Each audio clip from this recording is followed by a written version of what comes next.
दोस्तों नमस्कार। आज की कहानी है मेरे पापा।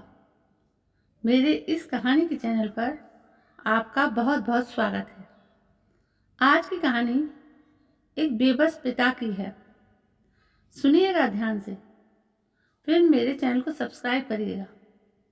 पापा चौकन्ने होकर जवाब देते, त्रिलोकीनाथ चौहान, डॉक्टर सैम जाता। अरे आप हैं सर, बहुत नाम सुना है आपका। आपको कौन नहीं जानता। आपने तो बहुत बड़े बड़े काम किए हैं जो कोई दूसरा नहीं कर सकता।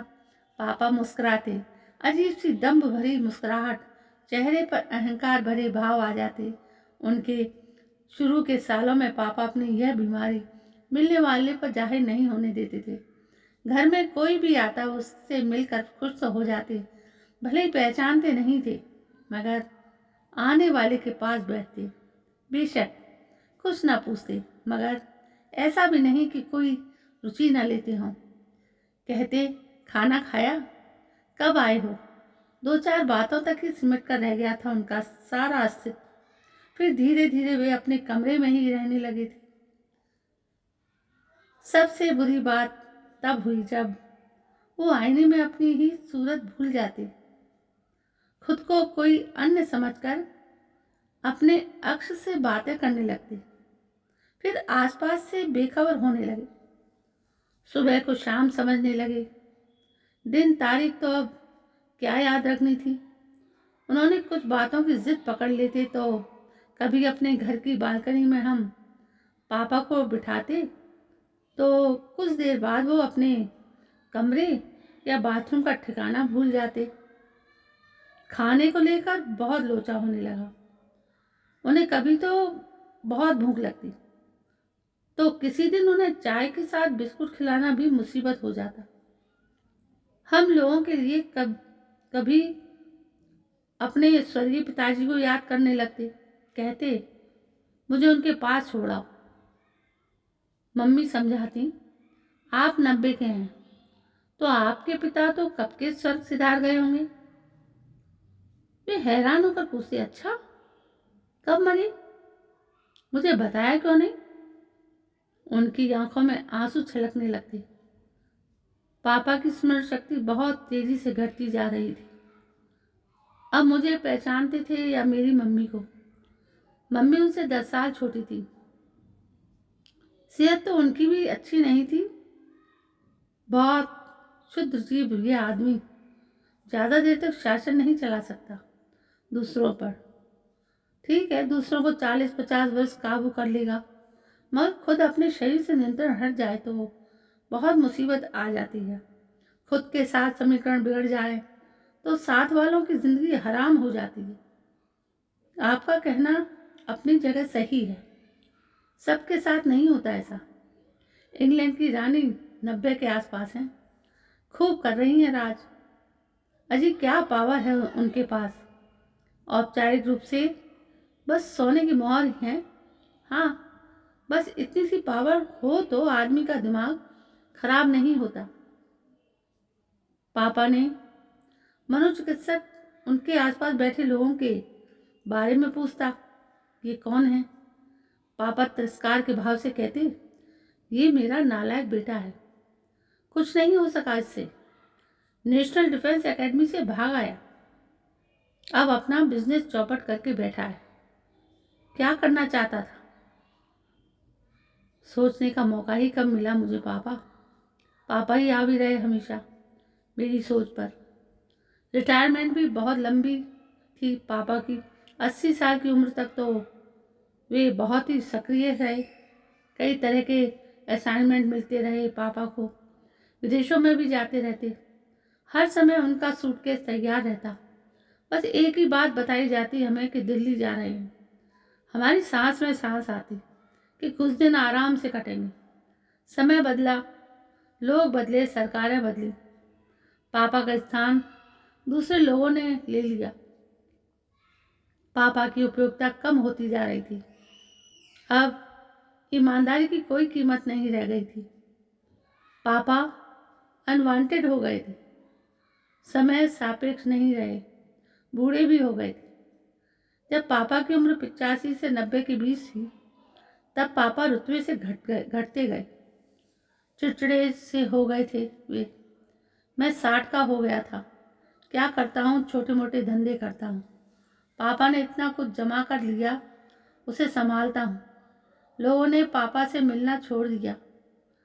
पापा अपने कमरे में अकेले होते गए। कभी कभार कुछ लिखते, वो दिखाऊंगा आपको। मैं तो कुछ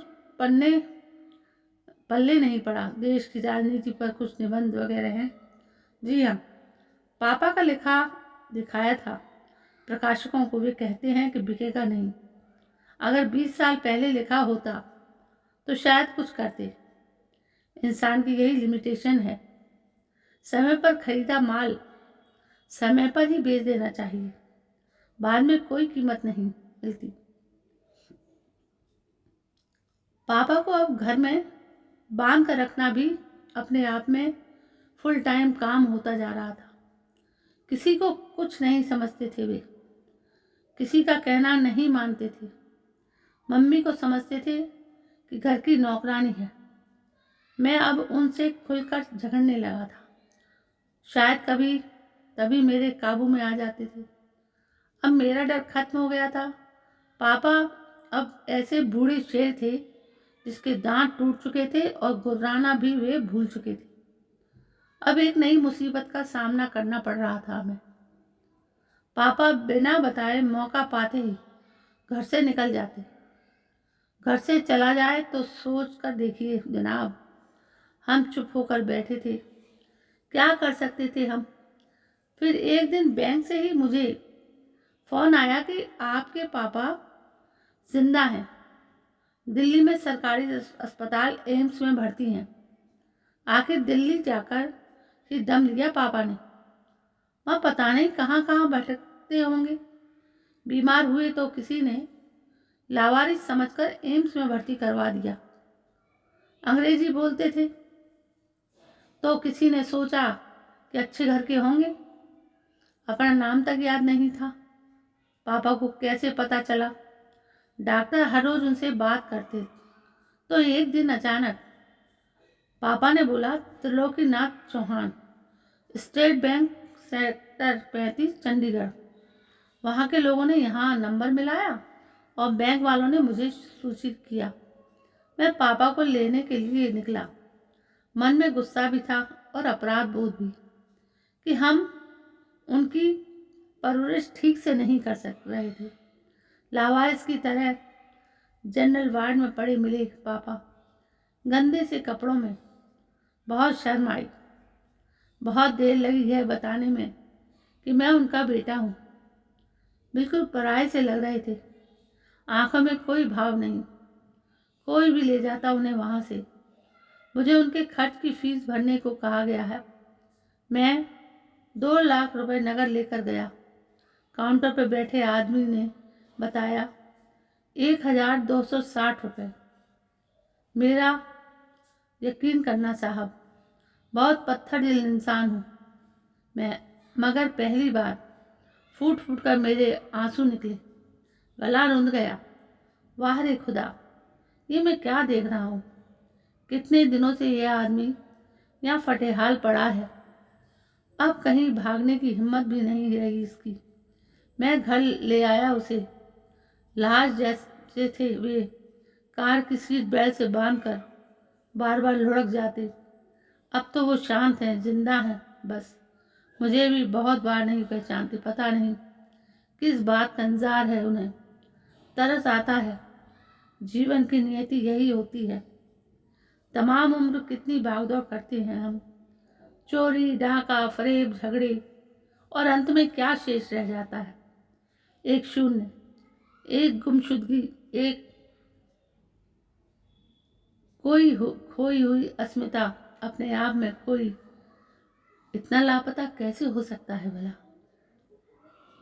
दोस्तों, ये थी पूरी कहानी।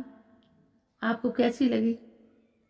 यदि आपको पसंद आई हो तो प्लीज़ मेरे इस चैनल को सब्सक्राइब जरूर करें, लाइक करें, शेयर करें, कमेंट करें। कल मैं फिर से एक नई कहानी को लेकर आपके सामने आती हूँ। तब तक के लिए जय हिंद, वंदे मातरम।